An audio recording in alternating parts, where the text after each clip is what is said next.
I think everyone walks around with something that you can't see. We all go through it. I don't care who you are.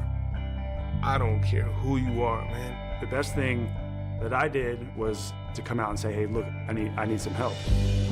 Estás escuchando Psych and Roll, un podcast donde cada semana traigo pelota, pista y cabeza en forma de invitados para hablar de psicología y baloncesto. Soy Javier Hernández y puedes apoyar este programa dándole like y suscribiéndote en YouTube y iVoox, o bien con tus 5 estrellas si es en Spotify o Apple Podcast donde lo estás escuchando.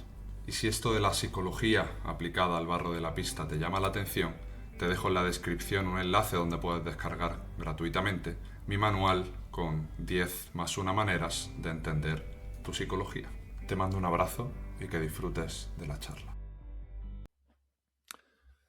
Buenas tardes, Sergio Rabinal. Bienvenido a este Psych and Roll, episodio 143. ¿Qué tal? ¿Cómo estás? Buen número. Muy buenas tardes, Javier. ¿Qué tal estamos? Pues me da vértigo ya, como cuando voy ya creciendo, tardo cada vez más en decir tardo más en decir el número del episodio que el nombre del participante. Pero bueno, eso es una bonita señal, o así me lo tomo, por lo menos. Total. Y eso que mi nombre es bastante largo, al menos es un poco más enrevesado a nivel apellido que otros. Aunque el que me ha precedido también es complicado, que Ander tiene un nombre bastante Totalmente. poco habitual. Y ahí hay que decir también su AKJ, su Pasquero Seno, para que la gente seguramente el mundo de las redes los tenga más ubicados. ¿Qué tal todo, Sergio? Así Bien, lo en estábamos resumen. hablando antes de arrancar. La verdad es que fenomenal, porque estamos ya a 14 días de que empiecen los playoffs de NBA, a un mes, no, 14 días también de Euroliga y un mes y pico para ACB, así que ya entramos en los 2 meses más frenéticos de toda temporada, pero que en realidad en mi caso yo siempre pienso que son más fáciles de llevar porque sabes, tienes muy claro cuál es el foco al que tienes que prestar atención, que quizá durante la temporada regular vas un poco más alborotado porque hay 1000 historias y tienes la cabeza en 1000 sitios, pero ahora empieza lo que es más fácil para mí a nivel laboral. Después de haber avanzado ya, cubierto gran parte de la temporada, conclusiones o valoraciones de tu experiencia en Prime como comentarista, ¿cómo te has sentido? ¿Cómo lo estás llevando? Bueno, la verdad es que muy bien. Yo pensaba que me iba a costar mucho más, o sea, estaba completamente convencido de que las primeras semanas iba a hacerlo mal o que iba a cometer muchos errores y que me iba a costar mucho más el paso de escribir o de hacer vídeos, etcétera, a las retransmisiones por el hecho del directo. Y la verdad es que todo lo contrario. He tenido altos y bajos como todo el mundo, un proceso de aprendizaje que yo creo que es muy humano. Y la verdad es que fantásticamente bien. Creo que llevo ahora, no sé si son 22 o 23 partidos y me quedarán pues eso, otros 22 o 23 partidos para terminar la temporada, o sea que fenomenal.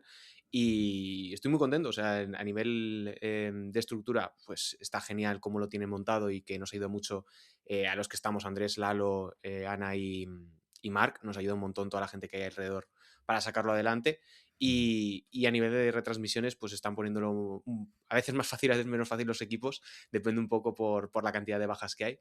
Pero vamos, ahora que empiezan ya los playoffs, ya sabes que vas, lo que te digo, mirada fija en lo importante y que viene lo que verdaderamente es relevante y por lo que estamos pendientes durante toda la temporada, que son los playoffs.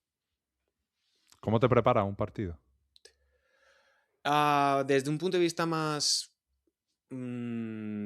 general, evidentemente viéndome todos los partidos. O sea, no solamente de los equipos que me pueda tocar, que esta semana, por ejemplo, tengo un Lakers Thunder, viendo todo lo que es durante la semana, sino viéndolos a lo largo de toda la temporada, sea el partido completo, sea el condensed, sea si tengo menos tiempo, ir solamente a casos concretos de jugadores. Y ya en el nivel más práctico, haciéndome una ficha interminable de datos, de historias, de recopilación de información, que esto ya lo he hablado mucho por ejemplo, con Andrés, que una vez haces una ficha de ese equipo, ya solamente la vas alimentando. Por ejemplo, yo ya creo que he hecho todos los equipos de playoffs salvo 1 o 2, por tanto, voy a llegar a los playoffs ya teniendo ese bagaje, por tanto, ya lo único que tienes que hacer es actualizar los datos, si ha habido algún cambio, por ejemplo, una tontería, pero si ha cumplido años, para no decir 27 cuando ya ha cumplido 28, este tipo de cosas, pero sobre todo es un trabajo de fondo, que para mí es la clave en cualquier trabajo, el ir poco a poco añadiendo cosas para que cuando llega la ocasión, igual no en ese día lo necesitas, pero sí cuando se da esa circunstancia, estés preparado para que, pues yo que sé, hay un tiempo muerto y enfocan a un asistente, decir, mira, este es tal, y jugó en el Canarias o donde sea, para darle Ujú. ese toque. Y luego, me interesa mucho, creo que en cualquier profesión siempre me resulta interesante cómo la gente genera su propio proceso de mejora, ¿no? Y creo que en Ujú, este caso desde el periodismo, hablábamos antes fuera de micro, ¿no? En las conversaciones que he podido tener con varios compañeros tuyos de profesión, siempre me gusta preguntarle un poco por cómo generan sus propios parámetros, sus propios cinceles, ¿no? Para construir ese proceso de mejora en una, bueno, sociedad que cada vez nos lleva más a predeterminar todo, a paquetizarlo, existe este manual como para si dices esto o haces lo otro, acabas consiguiendo rédito, acabas consiguiendo visitas. acabo- Ay, te había perdido sí, un sí, segundo. Nada, me he perdido estamos. un segundo, pero sí, Sí, sí, estoy. sí, nada, esto lo mantiene. No, te he escuchado Sí, perfecto. ¿cómo te das feedback a ti mismo, aunque pueda sonar un poco general, cómo te vas construyendo también, bueno, esta experiencia como Ujú. comentarista, si luego revisas las cosas que has dicho, si te vas anotando cosas que luego quieras cambiar, si eres más de pulir desde el sacar conclusiones de lo que no debo de hacer o más desde el potenciar una Ujú. manera en la que encuentres un estilo con el que estés a gusto, por ejemplo, y que a partir de ahí, pues, bueno, esa comodidad te vaya haciendo incluso que la gente perciba que las cosas que están diciendo son interesantes, ¿no? Que no lo vean como algo un poco que esté impostado, ¿no? Que simplemente Ujú. que lo vean como algo genuino. ¿Cómo te estás notando y estás construyendo también tu propio mecanismo de evaluación? Bueno, yo, para empezar, tanto en retransmisiones como en artículos, como en vídeos, como en prácticamente cualquier cosa que hago, soy extremadamente crítico conmigo mismo, muy crítico. Y eso genera también sus problemas porque nunca estás a gusto con lo que estás haciendo. Yo de normal, cuando termino, durante el propio partido, yo ya voy anotando mentalmente por ejemplo, he pisado al compañero, al narrador cuando iba a hablar él, porque no has leído bien la señal que te puede dar o no has leído bien el momento donde tenías que entrar, o cuando tú repites 2 veces la misma palabra, una cosa de redundancia, Claro. yo me lo voy anotando mentalmente y luego cuando termina el partido, bien en el AVE de vuelta, bien en casa, cuando tenga tiempo, me lo vuelvo a revisar, me vuelvo a escuchar a mí mismo sin necesidad de ver el partido, simplemente, pues, oye, el tono no ha sido el adecuado, aquí has hablado de más, aquí la información que estás dando no es positiva, o todo lo contrario. Y hay veces que he salido de un partido diciendo, lo he hecho fatal, me he vuelto a escuchar y digo, no estaba tan mal, o al revés, Ujú. he acabado un partido diciendo, creo que lo he hecho bastante bien, me escucho y digo, mira, aquí, no ha estado del todo bien. Lo mismo que con un artículo es mucho más sencillo porque tú escribes y puedes volver sobre tus propios pasos para decir, oye, aquí lo podías saber, aquí se puede cambiar esto, se puede explicar mejor. Claro. En una retransmisión, al ser en directo, tú vives prácticamente de tu capacidad de improvisación en muchas ocasiones, por mucho que te lo prepares, por mucho que te escribas un texto, depende mucho de esa impulsividad o no sé, ese desparpajo que puedes tener y que a veces, sobre todo en nuestros casos, que es a las 4 de la mañana, a las 5 de la mañana, tu cabeza no está al 100% en muchas ocasiones y sobre todo si dependes de cafés, dependes de Coca-Cola o de lo que sea, no estás igual que cuando tienes un partido a las 6. Yo noto mucho, y mi compañero igual, cuando tenemos un partido a las 6 de la tarde o a las 8 de la tarde, tú te notas con muchísima Claro. más vitalidad o con mucho más ánimo o más despierto para leer ciertas cosas que Mm. si es a las 4 de la mañana, como alguna vez Total. bueno, más de una vez que nos ha tocado partido. Pero yo soy muy crítico y eso, insisto, me ha generado muchos problemas también internamente de pasarme de ser crítico conmigo mismo y ese proceso de aprendizaje se lleva, uno, revisándote a ti mismo y segundo, revisando a otros. Yo me pongo mucho a las retransmisiones de Andrés, de la gente de Dazón, de gente que sea incluso de otras ligas, no solamente de NBA, de ACB, de Euroliga y tal, Ujú. para aprender de ellos, al igual que lo hice cuando empecé a hacer vídeos en YouTube, te pones a ver a todo el mundo. ¿Por qué? Porque yo creo que no a base de copiar se aprende, sino de escuchar y de entender por qué hacen o dicen ciertas cosas. La manera en que lo Ujú. dicen, la manera en que lo expresan. Yo eso trato de prestar mucha atención para aprender, porque me parece que sobre todo estas profesiones, que es el periodismo, no tiene un método científico, no tiene una metodología muy clara, sino que depende mucho más de ese aprendizaje adquirido o en cierta medida también ser un poco autodidacta en muchas Total. ocasiones, porque tienes que estar Mm. constantemente poniendo un ojo en lo que hace el resto, insisto, no para copiar, sino sobre todo para aprender de ellos y enriquecerte un poco de su perspectiva, de su manera de hacer las cosas. A mí eso yo creo que es lo que trato de implementar y sobre todo de tener ojos y oídos en todos lados, porque creo que todo el mundo tiene algo que aportar y que probablemente si no le prestas atención, pues te lo vas a perder. Por lo que hablamos, si Total. siempre estamos mirando las redes sociales, estamos mirando lo que pone la gente que conocemos, pues ahí te puedes perder un poco el norte. Ah.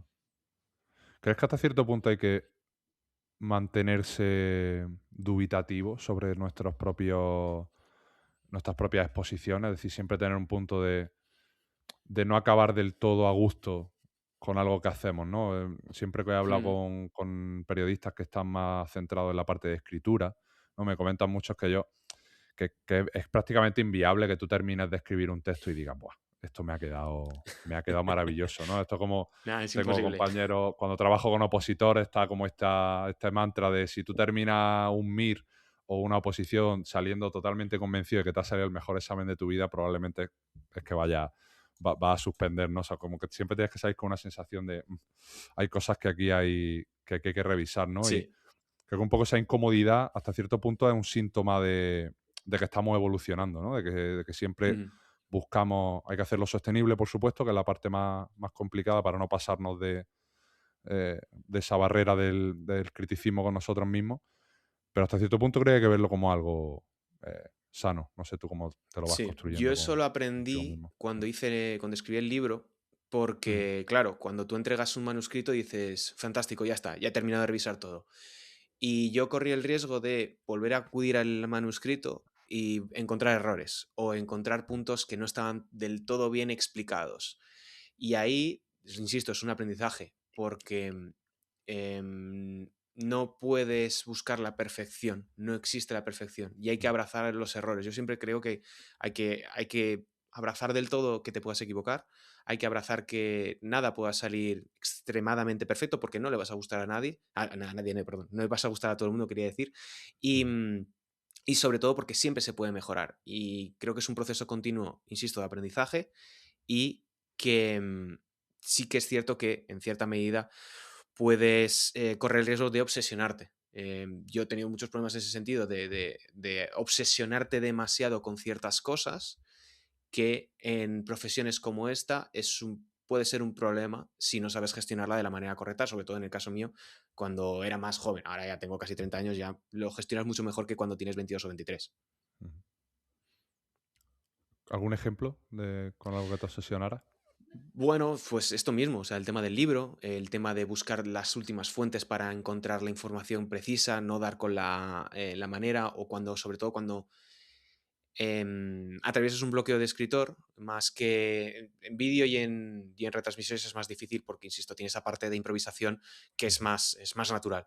Pero en temas de escritura, cuando no te salen las palabras o no alcanzas a volver a tu estilo en el que te sientes cómodo, escribiendo, expresándote o lo que sea, ahí es donde más puedes insistir demasiado y dependiendo de cómo seas tú a nivel de personalidad o de tu manera de ser, pues ahí te puede afectar un poco más. Yo he tenido algún tramo de bloqueo verdaderamente de escritor y es complicado salir de ahí, sobre todo para hacerlo al estándar que uno mismo puede establecerse, que eso ujú. varía en cada uno.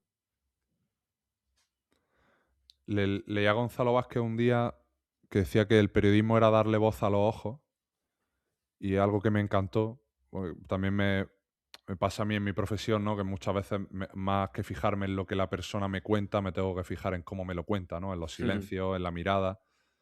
Y te quería preguntar qué es para ti el periodismo.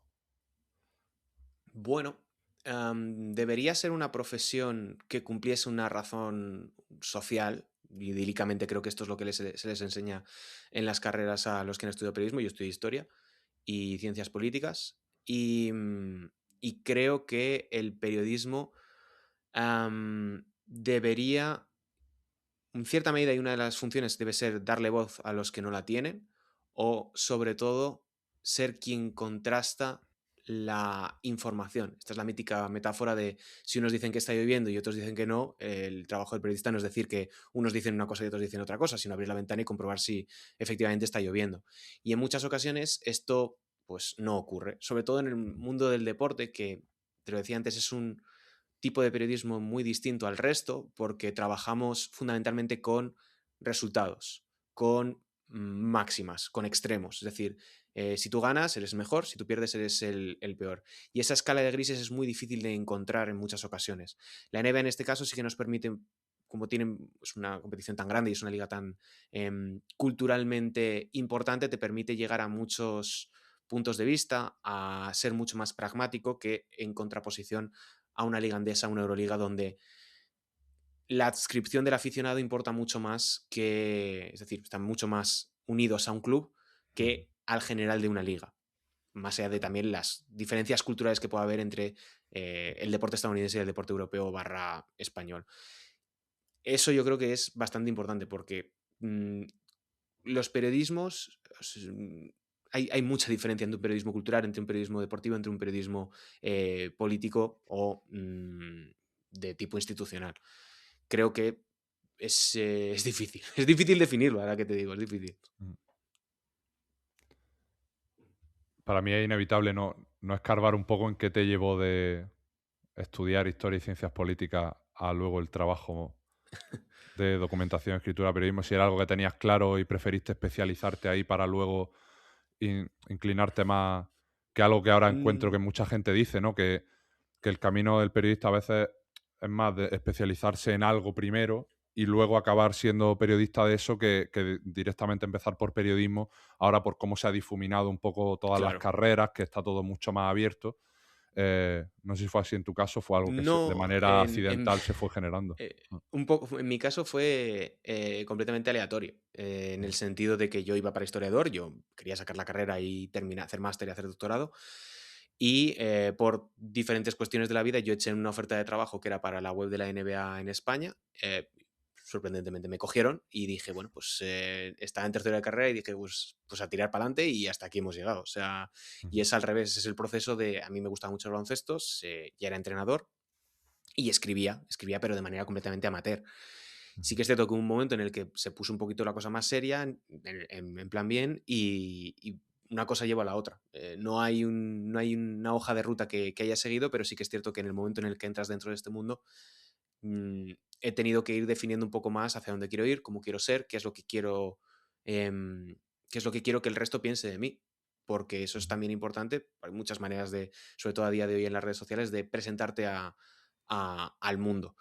Y yo siempre he creído que hay que tener un perfil bajo, sobre todo desde el punto de vista de la figura del periodista, y ocupar función, insisto, que más te permite encontrar esa escala de grises.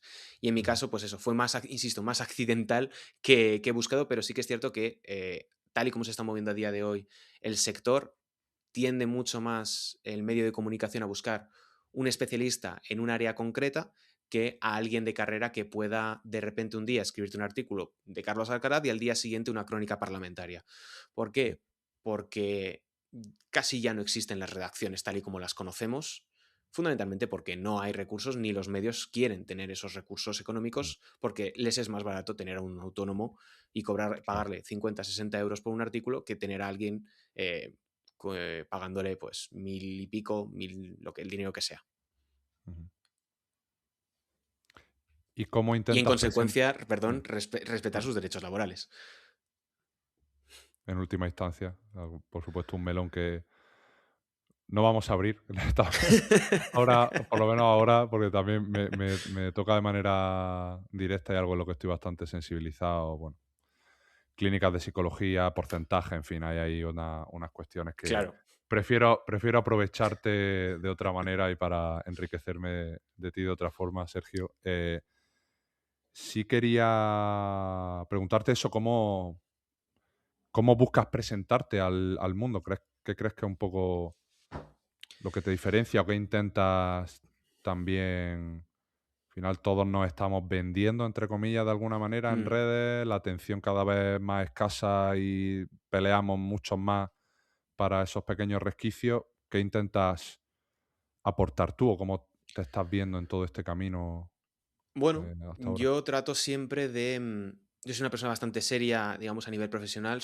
Trato de ser siempre muy, muy serio y muy estructurado para no representar o al menos no ser algo que no soy, que es payaso, o en fin, el payaso no en el sentido de tal, sino de estar todo el día a la broma y demás. Eso lo dejo más para mi vida personal.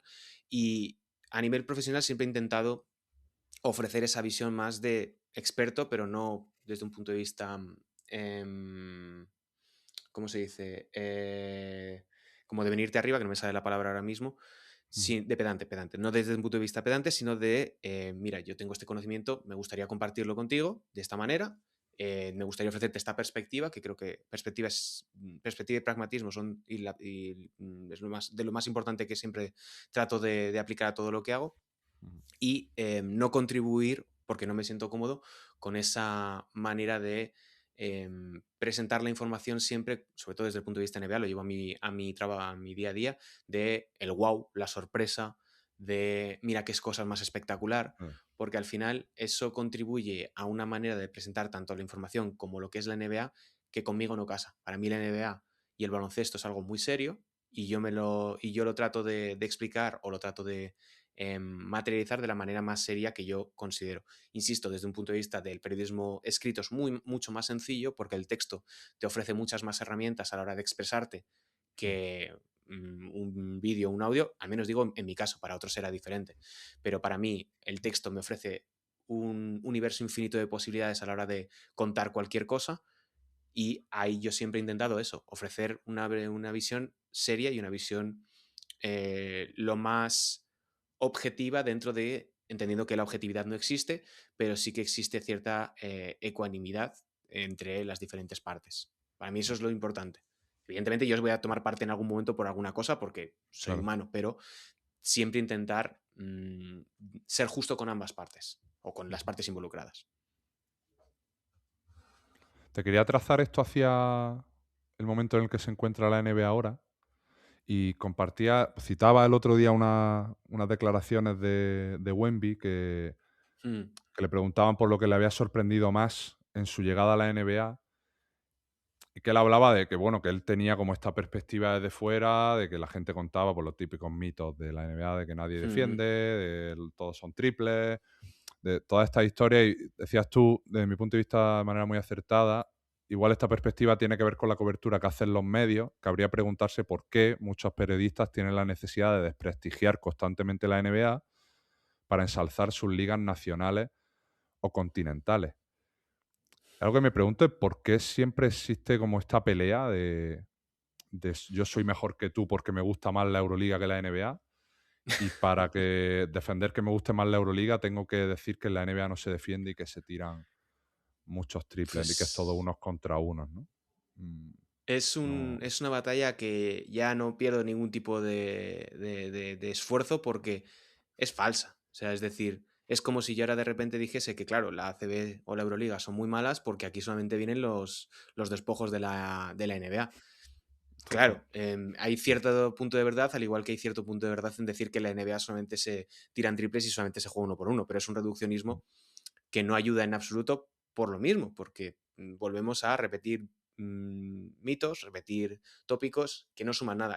A mí no me gustan en absoluto y tiendo a desconfiar bastante de la gente que tira mucho de extremos y reduccionismos, sobre todo en este tipo de cosas, porque mm, lo que demuestra en muchas ocasiones es ignorancia.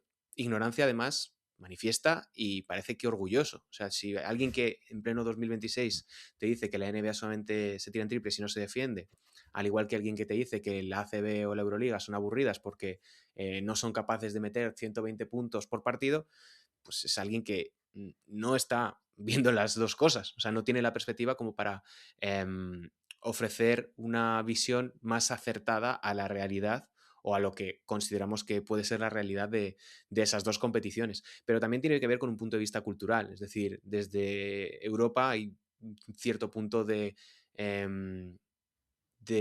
desprecio a lo que representa Estados Unidos, pero no por lo que podamos tener claro que es Estados Unidos, sino por esa visión más eurocéntrica y esa idea preconcebida de lo que creemos que es Estados Unidos. Yo puedo tener una visión muy crítica y muy contraria a lo que puede ser Estados Unidos, pero eso no quita que no haga un esfuerzo por entender cómo funciona su cultura, cómo funciona su sistema, cómo funciona su gente, y que eso no es necesariamente malo, de la misma manera que lo hieráticos que puedan ser en algún momento las gentes de Europa con respecto a ciertas cosas desde un punto de vista cultural.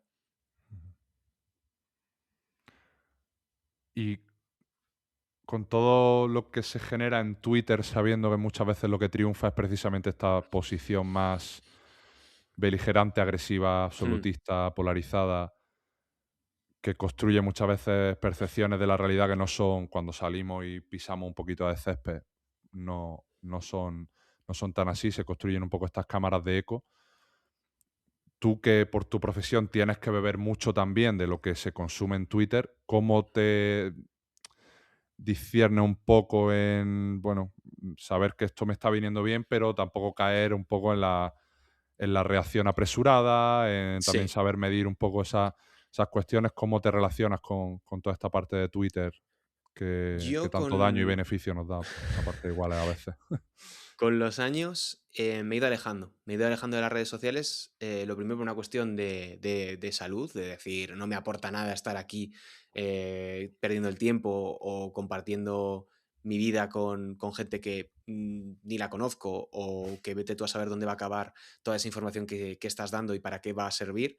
Así que ya desde, diría que hace 4 o 5 años ya tomé la decisión de Twitter se convierte en un repositorio de mi vida laboral. En algún momento, pues me salto mis propias normas porque no soy perfecto y de repente digo algo que no tengo que decir, o digo algo que se sale un poco fuera del guión, pero por norma general ya he optado por acudir solamente a esa red social para o bien analizar de manera rápida y express cosas que puedan ser importantes o que considero que son importantes. Y mañana traspasan, voy a decir a Luca, pero ya no ha traspasado a un jugador cualquiera, lo traspasan, pues bueno, haces un análisis rápido porque también te lo pide un poco el cuerpo, pero ya desde un punto de vista ya práctico, perdón, trato de ser lo más profesional posible y que ahí solamente me represente lo que hago desde un punto de vista profesional. Artículos, vídeos, en este caso ahora también las retransmisiones. Trato de reducirlo mucho a eso. ¿Por qué? Porque antes Twitter era un escenario diferente, que ejercía un poco, sin caer en idealizarlo, pero como una agora pública de debate.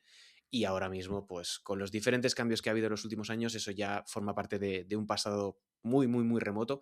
Y otras redes sociales tampoco soy muy fan, porque no, parece contrario, pero no me gusta hacerme vídeos. Lo hago porque es una cuestión profesional. Y tampoco soy una persona muy de Instagram. Así que soy muy mal. Si no fuese periodista, no tendría redes sociales. Mm. O sea, sería una persona que viviría muy feliz. Estoy en ese barco también. Ya, me imagino. Por desgracia tengo que defenderme en esos entornos. Más en Instagram que en Twitter, porque en Twitter al final, no sé, tengo una relación como muy poética. Yo creo que las personas Sí. que no crecimos ahí, como en ese Sí, momento yo me donde... resisto Sí, bastante a abandonarlo porque al final sí, ahí se ha conocido mucha gente con la que tienes relación puramente de leerles, pero que tampoco totalmente. debería eso trascender a un punto de vista más personal de Mm, hablarte con ellos diariamente. mm. Y me resisto efectivamente igual, como tú dices, a salir porque creo que es algo que, bueno, siempre no sé, me gusta entrar ahí Ujú. a ver qué se está cociendo. Y has mencionado justo a Luca, y tenía aquí ya preguntas personales, Sergio, que quiero aprovecharme un poco de ti para ver Ujú. tu opinión. O sea, me está un poco descolocando todo lo que se está construyendo alrededor de lo de la carrera del MVP, lo de repente Luca mete 60 en Miami y lo pone en segundo. Desde entonces no baja de 40 puntos y ahora está cuarto, porque Wembanyama hace un approach para defender su Sí. postura del MVP. Yo no sé, me pregunto, reflexionando sobre esto, hasta qué punto la NBA hace esto como conscientemente para generar más ruido, generar más movimiento, generar más tracción hacia ello, o si es que Lucas está en una postura totalmente alejada de ser querido en esa liga por razones las cuales desconozco. No sé si ha aterrizado alguna Sí. reflexión sobre el tema y siendo un jugador por el que siento, digamos, será ahora mismo de los jugadores por los que siento más filia y más sentimiento con ellos, pues bueno, quería aprovecharme un poco de ti para Mm. saber si A ver, aterriza algo a lo largo de esto. con Luka confluyen muchas cosas. Desde un punto de vista más cercano, pues al final es un exjugador del Real Madrid con todo lo que eso supone, para lo bueno y para lo malo. Es decir, va a tener una gran legión de fans y también una legión contraria de gente que no le gusta simplemente por el hecho de ser exjugador del Real Madrid. Yo ahí no me meto porque me da absolutamente igual, no soy ni del Barça ni del Madrid, no me importa el fútbol ni nada de lo que de eso se deriva, pero eso sí que es cierto que a nivel de conversación o de debate público afecta mucho desde este lado del mundo. En Estados Unidos es una cosa bastante extraña, no sabría encontrar una razón por la cual hay tanta animadversión a lo que representa Luka, porque al fin y al cabo es un jugador que tú, desde un punto de vista más o menos objetivo, dices, este chico mete tropecientos mil puntos, reparte tropecientas mil asistencias, ha jugado genial, ha llevado a sus equipos muy lejos, pero como que parece que nunca es suficiente en contraposición a un Shea, a un Anthony Edwards, a un Giannis, jugadores de este perfil que o bien ya han ganado o bien tienen una alta consideración desde un punto de vista sobre todo mediático. Y aquí tiene que ver bastante, yo creo que con el modelo mediático estadounidense de televisión, es decir, la ESPN, en su momento la TNT, que funcionan más como talk shows y como, si se me permite, con muchas licencias de un Sálvame. No estoy criticando a Sálvame, pero de ese perfil de soltar constantemente opiniones que puedan ser llamativas, impopulares o que hagan a la gente llevarse las manos a la cabeza, sea en redes o sea como espectadores, y eso acaba haciendo un efecto bola, que esto desde un punto de vista mediático se llama el agenda setting, es el setear la agenda desde los medios, y creo que por ahí pueden ir un poco los tiros. Lo que dices del tema del MVP y de esa oscilación constante, podemos mirarlo desde un punto de vista de las apuestas, de que cada vez tienen más peso en el debate público y que se puedan estar impulsando agendas en ese sentido. La de Wemby me parece una temporada brutal lo que está haciendo. Puedo tener mi opinión al respecto de por qué no debe serlo y por qué sí debe serlo. Lo mismo que con Shea, lo mismo que con Luka o lo mismo que con Jokic. Tema del ladder.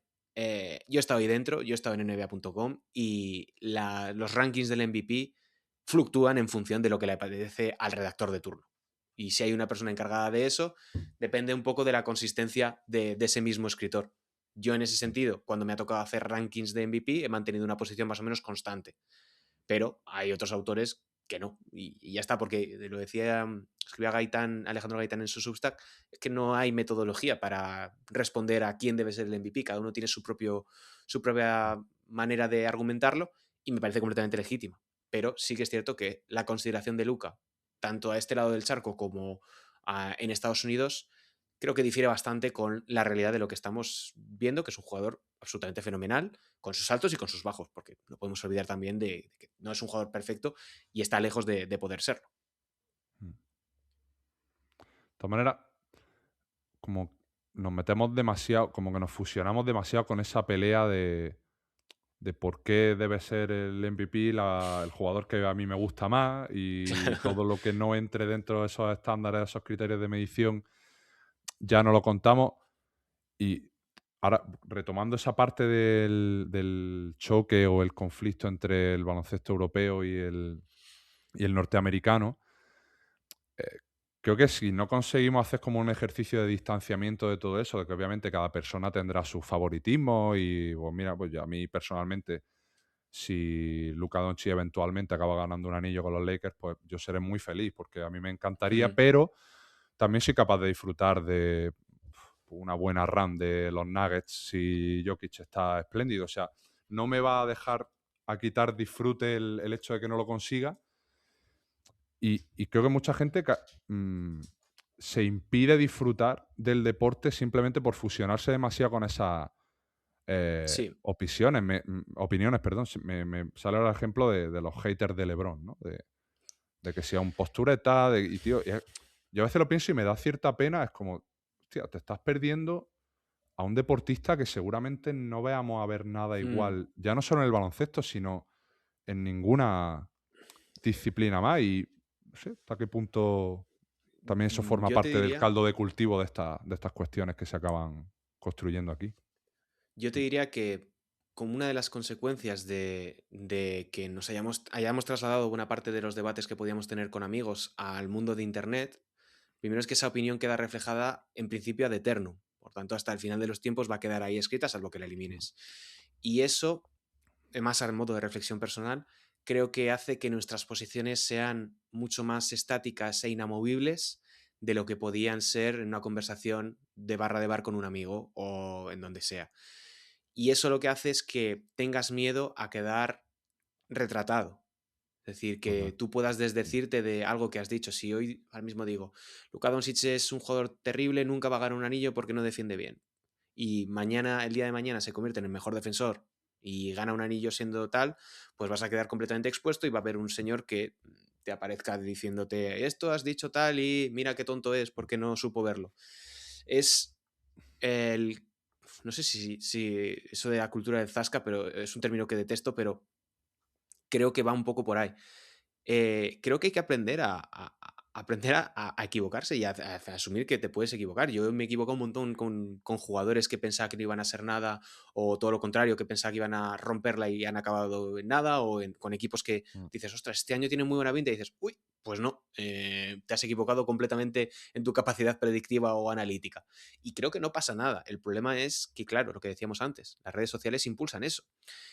Si tú ves a un tipo que lleva diciendo meses que X jugador es malísimo, no vale para nada, y de repente ese día mete 120 puntos, caso de Bama de Bayo, pues vas a quedar como un tonto. Y creo que y todo el mundo nos vamos a decir, mira, fíjate este, y nos vamos a pasar el tuit de tal diciendo cuál. Creo que eso es un problema, pero también es la consecuencia directa de vivir dentro de un ecosistema que, primero, impulsa eso, segundo, em, la deriva a nivel de sociedad que podemos ver de que constantemente buscamos reírnos del otro para ensalzarnos a nosotros mismos. Y eso creo que es un error. Que lo hacemos todos, ¿eh? Yo soy el primero también que lo Mm. puedo hacer con otras cosas, que no tiene que ver con la NBA directamente. Mm. Me encanta esta perspectiva. Nunca había caído. Claro, yo soy muy fan de esto de que la escritura como ejercicio de compromiso, ¿no? Como manera de Mm. que tus ideas permanezcan para luego volver a ellas y, pues, no sé, valorar si sigo en el camino que quiero, si puedo ejercer un tipo de cintura para orientarme hacia otro sitio. Eh, pero claro, es que esto pasa también en las redes sociales. No es lo mismo, efectivamente, que tú se lo digas a un amigo con una cerveza de por medio que dejes un tuit por Claro, mira, escrito, luego te pongo un ejemplo. te vas a aferrar a él con uñas y dientes. Ah, El año pasado se produce el traspaso Kyle Kuzma-Chris Middleton. ujú, Milwaukee Bucks, Washington Wizards. En ese momento yo pongo, es que lo sé, te pongo ejemplo porque es que pasó hace como una semana así. Y digo yo, joder, pues Kyle Kuzma me gusta bastante para Giannis porque hace tal esto, hace tal lo otro, está tirando tal. Y coge un usuario hace unos días y me dice, ¿ha envejecido esto bien? O algo así. Dije yo, tío, mm, ¿qué necesidad hay? Dijo, oye, pues me he equivocado, pues de la mm, misma manera que puedo haber acertado diciendo este jugador va a hacerlo genial y lo hace genial. O sea, es como, mm, bueno, sí, pues lo dejas por escrito y seguro que va a aparecer alguien a decirte, te has equivocado, y el día de mañana Kyle Kuzma se convierte en MVP, que no va a pasar.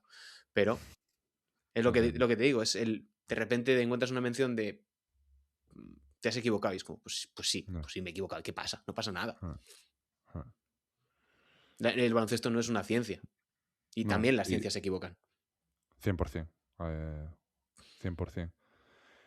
Y esto que luego, por ejemplo, estas votaciones para el MVP, también nos pensamos que los que están ahí dentro votando es gente que está exenta de cualquier tipo de juicio y sesgo, cuando son personas que también tienen sus opiniones, también elegirán sus parámetros de medida que valoren más.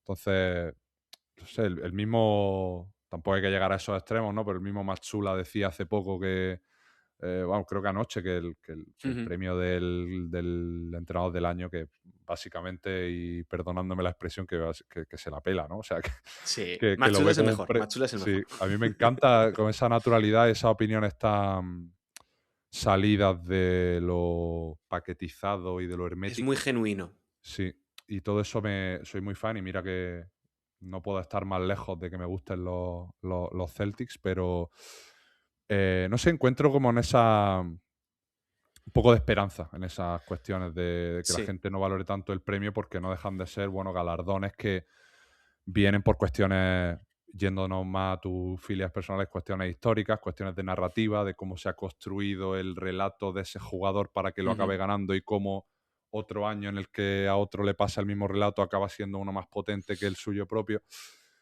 Por eso creo que a veces hay que salirse de objetivizar tanto todo Sí. de tomárnoslo como un insulto, las cosas que no pasan como queremos, porque al final, bueno, se sobreentiende que esto del deporte está para que lo disfrutemos. O Sí, eso quiero y el pensar. problema, el problema que tiene muchas veces la NBA es que como está tan marcada por las estadísticas y por los números, al final tendemos a elevar el discurso a un punto de vista científico que puedo estar de acuerdo en algunas que otras cosas, pero esto que es absolutamente visceral, subjetivo, no puedes, yo al menos creo que no puedes llevarlo hasta el punto de, y soy muy defensor de las estadísticas avanzadas, de, no, mira, es que en esta métrica es muchísimo mejor que en esta métrica que otro jugador. Es como, esto no tiene por qué llevarse a estos extremos, porque yo veo jugar a Luka Doncic o a Shea o a tal y digo, joder, que es bueno de narices. Y no necesito ninguna estadística que me justifique eso. Y muchas veces, sobre todo en el caso, insisto, en el caso de NBA, los números se utilizan como arma arrojadiza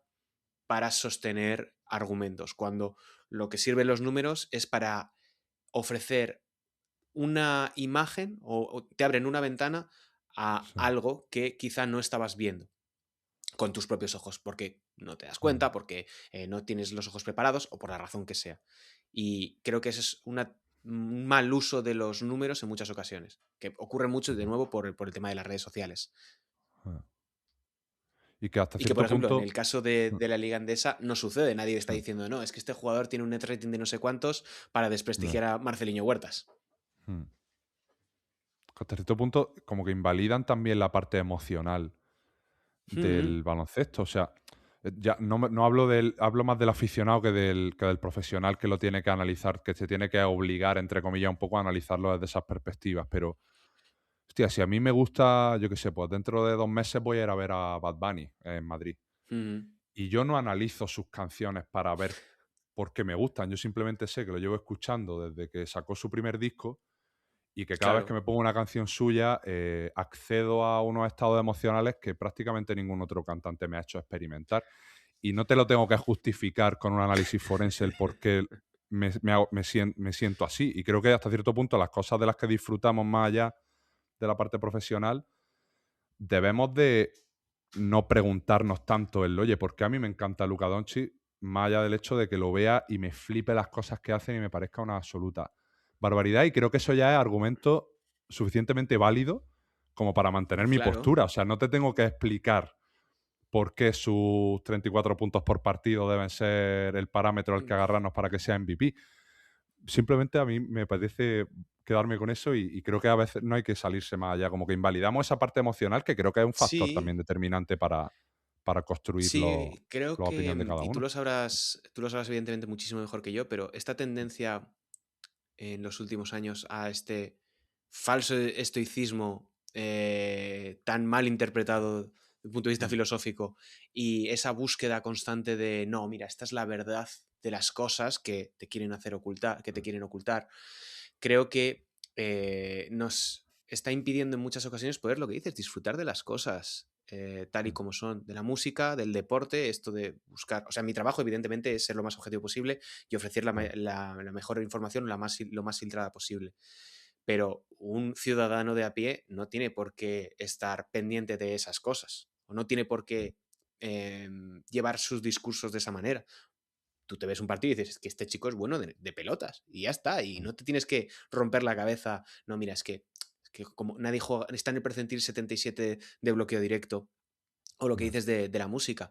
No, mira, es que no me gusta Bad Bunny porque los arpegios no son los adecuados o porque sus barras no están cuadradas mm, A, B, B, B, A. No tiene por qué ser así la vida. mm, Yo defiendo mucho más el punto de vista emocional porque muchas veces no te permites a ti mismo disfrutar de las cosas. Simplemente por el total. hecho de, no, es que no es objetivamente perfecto. No se ajusta a lo que debería ser. Simplemente me gusta pues porque me gusta. De la misma manera que me puedo ver una película Mm, objetivamente mala y eso no quita que la disfrute. disfrutarla. El tema del goce es Y que tú, un tema Sergio, bastante imagino complejo. que aunque seas profesional de esto, tú también tendrás tus gustos de a qué Claro. equipo y a qué jugadores te gustan más, ¿no? Y no tiene por qué haber un problema en no esconder eso, entiendo. Mm. O- Sí, a ver, yo siempre lo que decía antes, yo me he impuesto una objetividad también porque mi inicio profesional fue en una web oficial, por tanto ahí sí que es cierto que tienes que claro. mantener como un rigor mucho más, tiene que estar mucho más presente que si estuviese en mi propio blog, en mi propia web, en mi propio canal, lo que fuese. Así que Ujú, ahí sí que hay una parte de trabajo adquirido que lo he acabado vale. incorporando a mi perfil profesional. Pero sí que es cierto, yo no voy a esconderme. Disfruto muchísimo más viendo a Jokic, disfruto mucho más viendo a Luka que a Giannis Antetokounmpo o no sé, es que disfruto de muchos, pero o de los Miami Heat o de los Orlando Magic, equipos que juegan peor al baloncesto o que no juegan de la manera que a mí personalmente me puede gustar más. Eso Ujú. también influye. Yo cada vez que abro el League Pass y veo qué partidos hay esta noche, digo, bueno, voy a empezar por este o por este porque me interesa más ver o simplemente disfrutar de lo que hacen y ya está. Creo que no hay que cerrarse a eso y sobre todo no mentirse a uno mismo, que en Mm. muchas ocasiones es casi lo más importante, ser honesto con uno mismo, de no obligarte a hacer o ver cosas que no te gustan simplemente porque es lo que se lleva o es lo que toca o es lo que todo el mundo dice que está bien o se cree que está Mm. bien.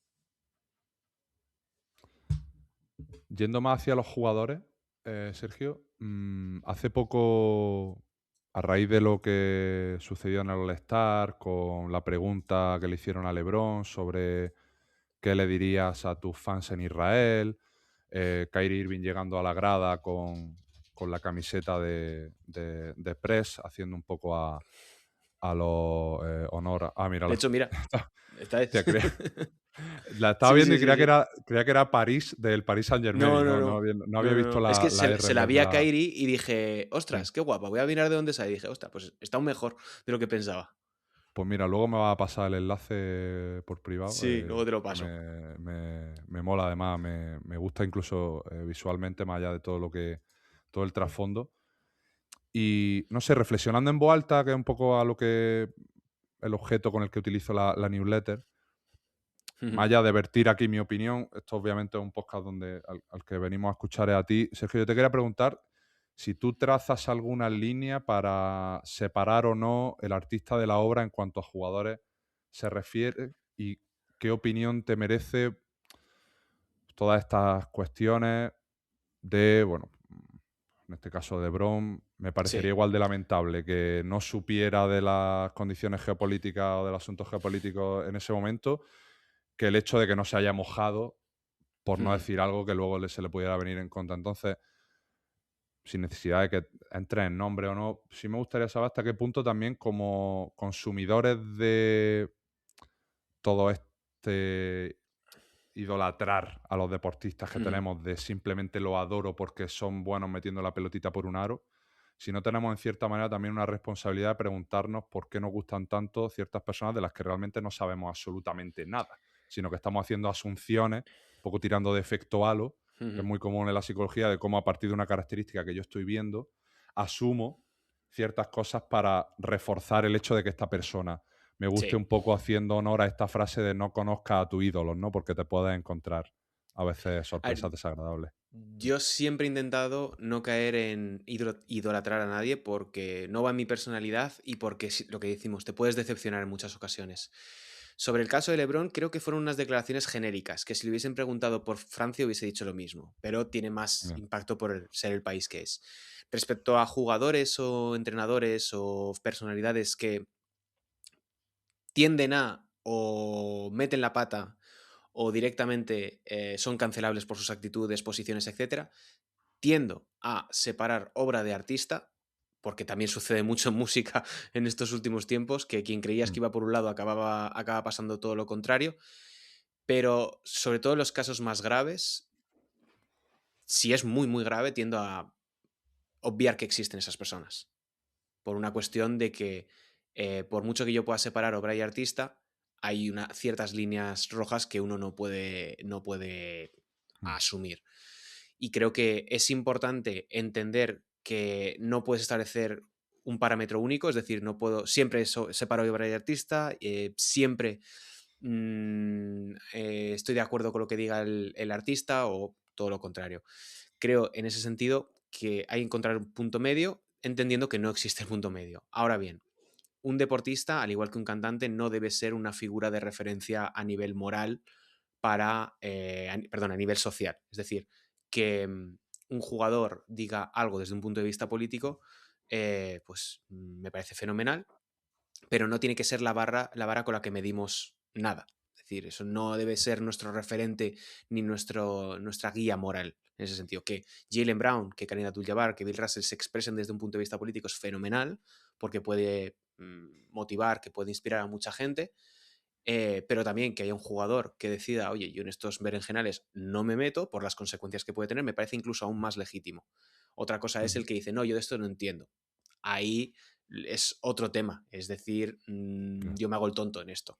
Ese es mi problema, suele venir por, no, yo de esto no entiendo. No, perdona, tú eres un ciudadano como cualquier otro, perfectamente entiendes lo que está sucediendo, sobre todo cuando se puede reducir un discurso a un binarismo muy fácil de entender para todo el mundo. Pues quizá viene todo esto de a lo mejor esperar más de ellos de lo que realmente nos pueden ofrecer, ¿no? O sea, en ese aspecto de... Me acuerdo de la frase que mencionaba Gonzalo Vázquez en su libro de Viaje al centro de la NBA, lo que decía Saramago de todo el mundo me dice que tengo que hacer deporte, pero no he escuchado todavía a nadie decirle a un deportista que tiene que leer, ¿no? Y cada vez como que teniendo cada uno sus líneas rojas, como tú decías, me ha parecido muy interesante, que nunca serán las mismas y creo que la flexibilidad, un poco de tener esa cintura, creo que hay una virtud enorme, pero también saber que no le podemos pedir pera al olmo ni que Claro, sean ejemplos morales ni o sea, estandartes de no referenciar lo podemos que... esperar que un chaval de 23 o 24 años se convierta en el siguiente Martin Luther King, por ponerte un ejemplo muy rápido. De la misma manera que a un tipo de 42 años, como 41 que puede tener LeBron, no nos podemos creer que no sepa lo que está sucediendo en Palestina. O sea, puede ser que un chaval le Total. exijamos tanto y a un adulto completamente funcional que sabe perfectamente lo que está sucediendo en el mundo, no diga, O debería. oye, claro, exacto. Luego Sí. está la cuestión de los peers, de los jefes de prensa de cada jugador, la influencia de las Ya. agencias, todo ese tipo de cosas influyen porque al final los chavales les educan desde muy pequeños a no decir nada polémico, lo cual convierte que una entrevista en muchas ocasiones con un jugador sea un tostón. ¿Por qué? Pues porque no dicen nada. Han aprendido a hablar sin decir nada.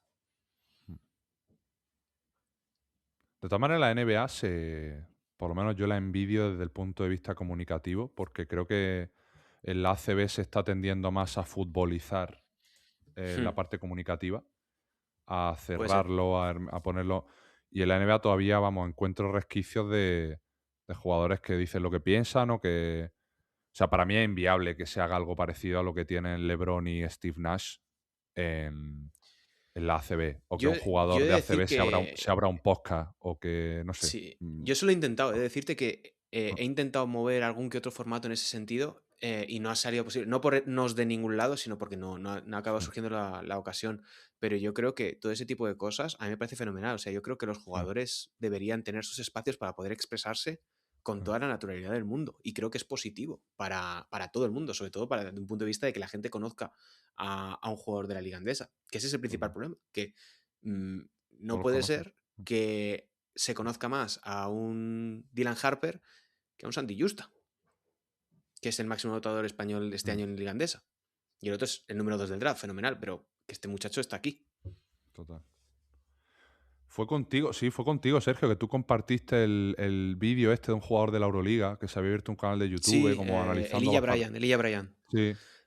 Y, hostia, me parece que ojalá alguien tomara un poco partida y dijera, "Pues mira, creo que ayudaría mucho Hmm. efectivamente A, me gusta mucho el ejemplo que has puesto, creo que es muy a mí es representativo. que Ah, me trae de cabeza esto porque yo veo la ACB de manera constante y regular, y la Euroliga menos, este año la Euroliga menos, pero es que el nivel es muy bueno y creo que muchos jugadores, hay algún que otro que estudia periodismo que ha estado a punto de terminar la carrera, no sé si lo han terminado, pero que a nivel comunicativo tú hablas con ellos fuera de micro y dices, este chico o este hombre tiene una enorme capacidad comunicativa y te puede explicar muchas cosas. Pero creo que desde un punto de vista cultural tendemos a mirar mucho más a los entrenadores que a los jugadores. Y eso Mm, es tan sencillo como que siempre sale a rueda de prensa un entrenador, no sale un jugador. Y cuando sale un jugador es pues, sale uno. Y lanza las preguntas básicas y típicas. Ese es el problema. Yo creo que ya, ahí hay que abrirse un poco más y que mm, no va a pasar nada porque un jugador diga una vez una cosa terrible y ya está, porque está en el periodista no reproducirlo o decir, oye, mira, el chaval se ha equivocado, ha dicho algo que no tenía que decir, no ya. pasa nada. Hay un miedo siempre a que haya un fallo por parte de un jugador y no pasa nada. Yo también me equivoco a veces en hacer alguna pregunta o en algún vídeo y no pasa nada. Te equivocas y ya está.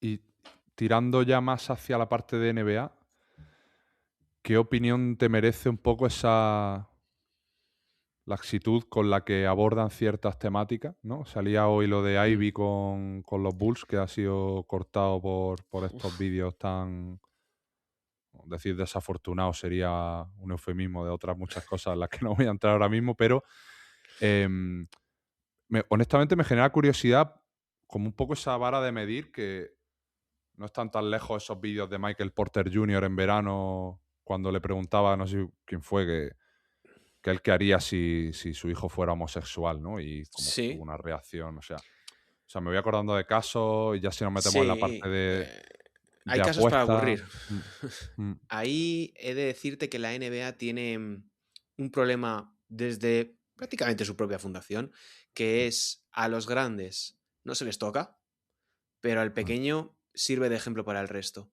Cuando se expulsa a jugadores durante los años 80 por incumplir la política antidrogas, ujú, se expulsa a jugadores de medio pelo, por decirlo de alguna manera. ¿Vale? No se expulsa a ese jugador que es una superestrella, caso de David Thompson, que se cae por las escaleras de Estudio 54 pasado de cocaína. Ahí no se le expulsa. Se expulsa a jugadores que están, pues bueno, John Lucas, jugadores de fondo de armario. Y ujú, esto puede ser un poco lo que pasa con Jaden Ivey. También Jaden Ivey ahora mismo pues probablemente no esté en las mejores condiciones desde un punto de vista emocional y de salud. ya. Pero sí que es cierto lo que dices de Michael Porter Jr., lo de Lonzo Ball el otro día, que no sé si trascendió mucho, diciendo que en qué punto de la relación con tu pareja estaba bien en medio del acto quitarse el condón. Decías, Ah, y sí, lo hablaba ahí con total naturalidad, y digo yo, sí. Sí, no leía sé un en qué tuit que punto se ha era normalizado que esto. lo citaba y leía, se nos olvida que este tío hasta hace un mes estaba jugando para los Eso es a lo que Cavaliers, voy. ¿sabes? O sea, es como También es un punto de el contraargumento de lo que estábamos hablando antes de que hay que dejar hablar a los jugadores. Bueno, en algún momento habría que enseñarles y sí, decirles, sobre todo a los "Tío, exjugadores muchas veces, porque madre mía, hay claro, algunas cosas por ahí que de tener cierto sentido común a la hora de, oye, tu opinión es mm, muy importante, pero quizá esto te lo podrías guardar para tu vida personal porque no nos mm, interesa este punto de vista o quizá no es el más apropiado desde un punto de vista ético, probablemente. mm, Pero sí que es cierto que la NBA tiene ahí un problema con el mismo hecho de que sigue existiendo un tipo llamado Miles Bridges en la NBA. justo, aquí lo tengo apuntado. Jackson Hayes, Derrick Rose, por ejemplo, que tuvo también su caso de acusación de abuso sexual.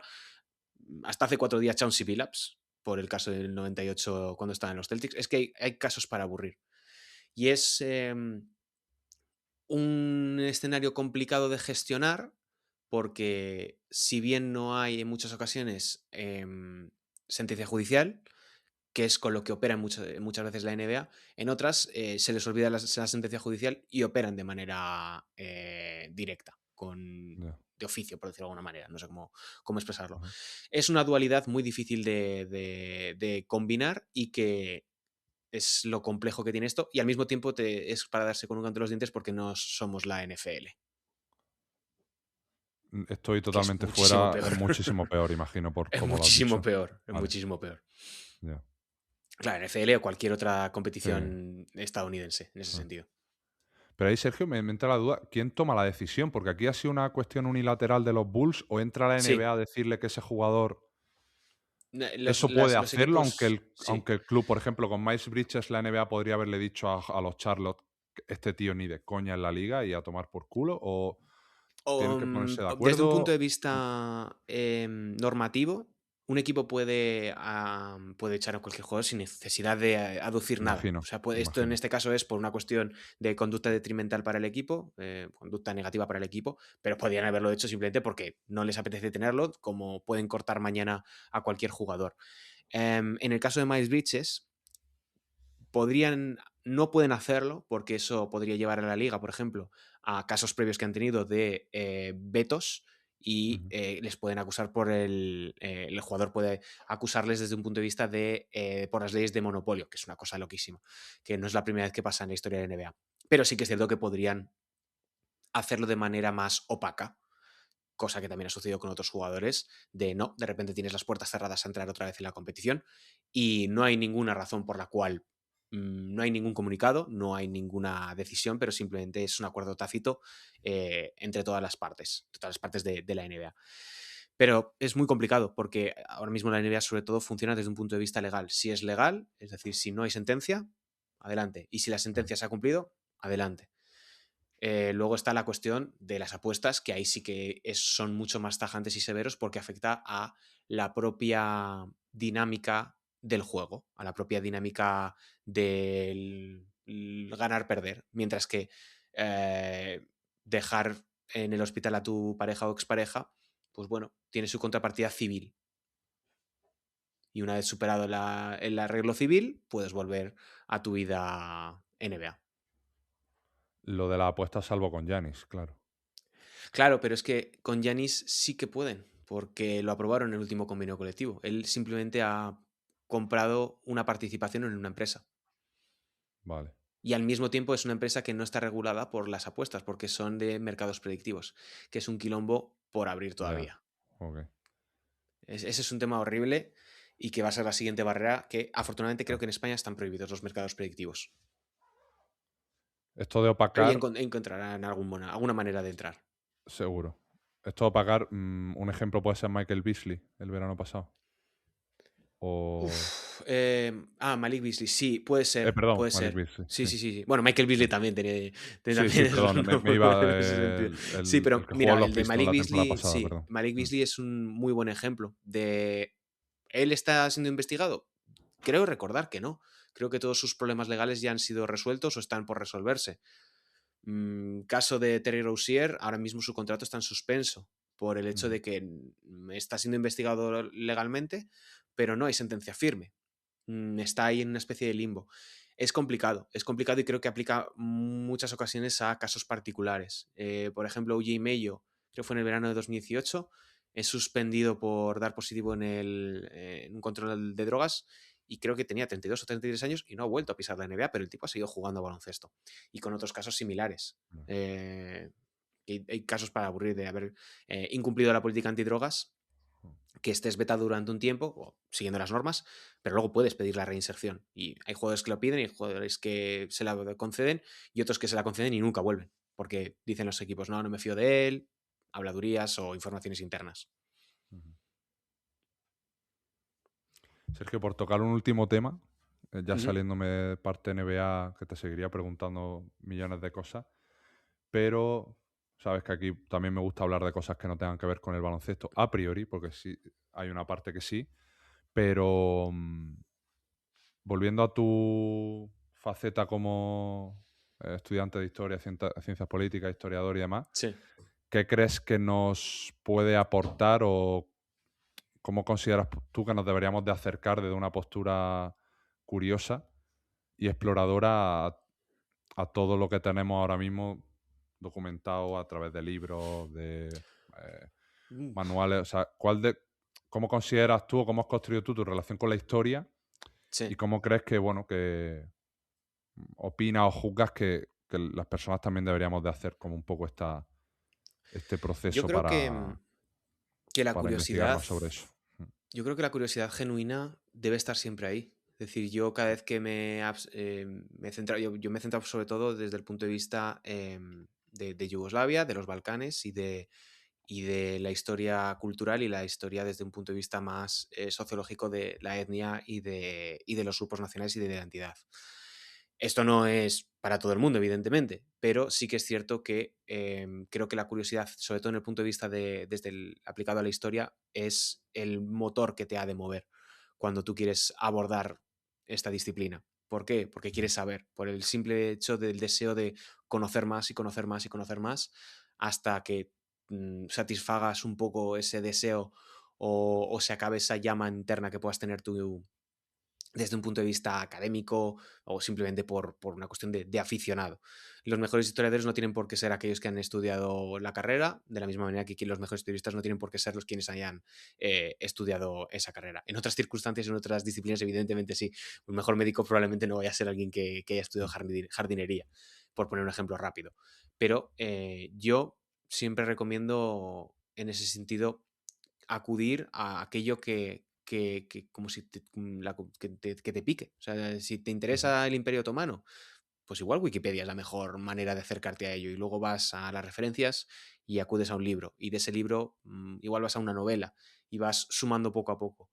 Creo que ese proceso de aprendizaje constante y continuo es lo que te ayuda. Y sobre todo yo, por ejemplo, voy por fases. Y hay momentos donde focalizo mucho en una cosa y otros momentos en donde me interesa más otra. Ahora, por ejemplo, me interesa más estar leyendo sobre X grupos de música, como en otros momentos me apetece más ponerme a estudiar la historia del Imperio Otomano en los Balcanes, por ponerte un ejemplo muy rápido.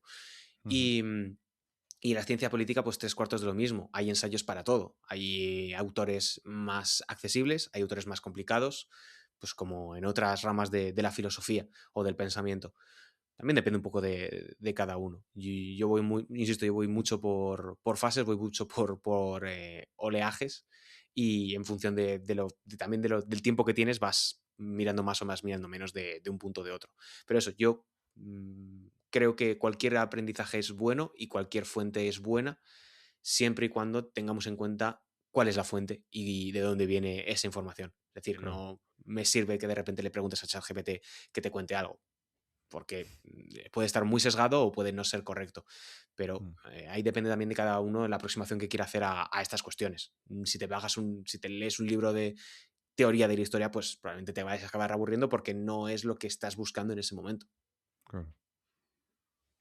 ¿Algún... Soy bastante fan de los ensayos, alguno que recomiendes o te guste especialmente? Yo recomiendo mucho últimamente de Yanis Varoufakis, Tecnofeudalismo, porque creo que responde mucho a cosas que hemos estado hablando. Lo he recomendado, cada vez que tengo la oportunidad lo recomiendo, soy un pesado. Porque me gusta mucho la perspectiva que te da, porque hace un análisis. ¿Te gusta más o te gusta menos Varoufakis? Yo nunca he sido especialmente fan desde un punto de vista político con él, pero sí que es cierto que es un libro que te ofrece una perspectiva muy buena de la evolución del sistema económico que tenemos en Europa y que es aplicable también a España y Estados Unidos, y cómo se ha llegado a la situación actual donde estamos completamente controlados por las Ujú. tecnológicas, cómo estas marcan nuestra vida, sea de una manera consciente, inconsciente, y cómo estas compañías tecnológicas han acabado condicionando también las decisiones político-institucionales y han marcado la manera que tenemos de vivir. Yo esa es la recomendación que haría, completamente fuera del el ecosistema NBA. Y he de decir que para esto también soy bastante malo porque nunca me acuerdo de los últimos libros que he leído. O sea, yo, si ahora de repente echo el ojo ahí, probablemente te pueda Ya. recomendar, pero soy muy malo porque, como con las Ah, películas, tengo que tener una lista de las últimas que he visto porque no me acuerdo. ah, Tengo muy buena memoria, pero para estas cosas, fíjate, soy extremadamente mm. malo. Bastante fan del cine también, ¿no? Sí, me gusta mucho, pero por lo mismo, luego me olvido de las que he visto, las tengo que ir apuntando Ya. para no olvidarme. O sea, me preguntas ahora mismo una película y no te voy a saber decir más allá de la más esto que he visto últimamente. Ajá, Pero sí, trato de ver mucho cine, trato de ver muchas series, también para eso, para establecer una barrera entre lo que es trabajo y lo que no. Y así, ajá. pues, desconecto de manera efectiva y te Mm. alejas un poco del móvil. Total. ¿Algún libro más por la parte de historia que sí recomendarías? Uf, lo mismo, espera. La verdad es que no sabría decirte, porque ya yo últimamente he estado terminando mi TFM y he estado solamente con ensayos y no sabría decirte sabría darte una respuesta Ujú. porque porque son ensayos y son cosas como muy concretas de muy poquita duración, de 10 o 15 páginas, y que te sirven para eso. Así que estos últimos meses he estado solamente mirando ensayos, así que he leído muy poco libro de historia, pero sí que estoy pendiente de que salga un libro de Miguel Rohan, que es un muy buen balcanólogo centrado en los Balcanes, y que estoy pendiente de que lo saque porque sé que envió el manuscrito hace relativamente poco, pero sí, yo diría eso. O sea, es que tengo muy mala memoria, lo siento, soy muy malo para esto. Si no nos quedamos con Con el Dios, de Varoufakis patria, lo llevo... con Ah, Dios, también. patria y rey, ¿no? De la NBA según David Stern, de nuestro querido Sergio Rabinal. Eso siempre se Sí, recomienda. Sergio, me lo he pasado muy bien, la verdad. O sea, hemos hablado sí, yo de igual. todo y nada a la vez, de nada y todo. Por lo que, como me dijo Faustino Sáez, una conversación es una conversación y ya eso tiene valor en sí mismo, escapando un poco de esa optimización y esos guiones que hablábamos antes.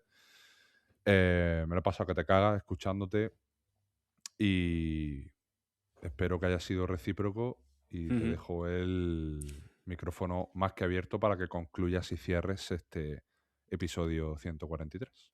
Bueno, pues lo primero, evidentemente, muchas gracias. Yo también me lo he pasado muy bien. Creo que es importante que sigan existiendo espacios para poder tener una conversación que tú puedas iniciar un hilo argumental y en el mismo tramo que has empezado a hablar, cambies completamente de tema, sin necesidad de estar completamente encorsetado, porque si no hablas de eso la gente va a perder completamente el interés y entonces tus porcentajes de retención van a bajar considerablemente. Creo que hay que tener estos espacios para poder expresarse y sobre todo porque me parece muy interesante la propuesta tuya de traer diferentes voces relacionadas con el mundo del baloncesto, porque el mundo del básquet es muy amplio y puede tener una perspectiva interesante desde un jugadora, quiero decir, un entrenador, un periodista, un analista, un aficionado más o menos relevante. Creo que eso es importante porque ayuda a enriquecer a una comunidad, a una cultura que es la del baloncesto en España, que tiene muchas familias y tiene muchas perspectivas y muchas maneras de entenderlo, y que creo que todo eso ayuda mucho a poder seguir creciendo dentro de